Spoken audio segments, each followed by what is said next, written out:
Hey there. I wanted to talk through the evaluation of should I rent my property or should I sell it? We get a lot of people reaching out with this question. I find in these conversations that a lot of times the focus is on will this property cash flow?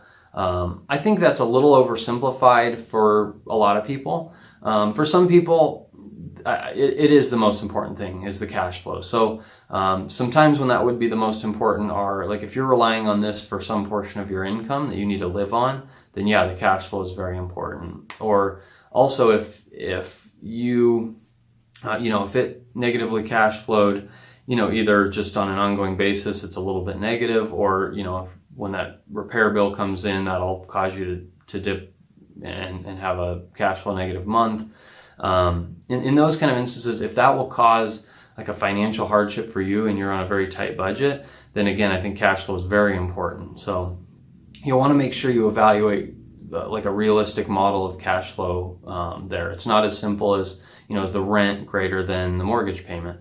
You also want to factor in, the cost for property management, you'll want to allocate some money towards maintenance and capital improvements as things wear out in the home. Also, if there's some utilities that you'll be responsible for, HOA payments, that kind of thing that won't be passed along to the tenant, you want to build that in as well. So we can certainly help you do that. We've got a worksheet on our website that there's a link to below. We're happy to help you build that out too if you'd like. So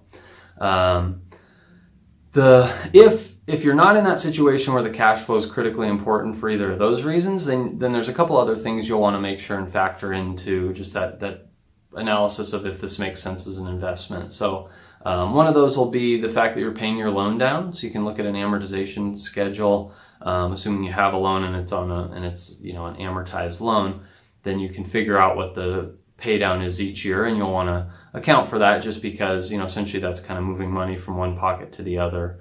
That you will be able to access at some point, either when you sell or refinance the home or something like that. So you'll want to factor that in.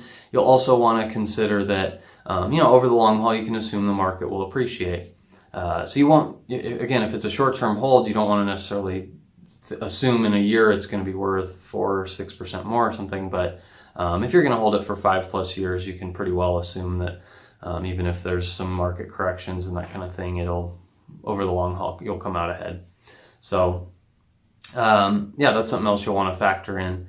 And then you can compare that to just if you sold it today, what's a realistic price you can sell it for. And then after you pay your realtor and closing costs, you can kind of see what's the money I could pull out of it. And what else would I do with that? What kind of returns could I expect in a different investment vehicle? And you can compare it at that point.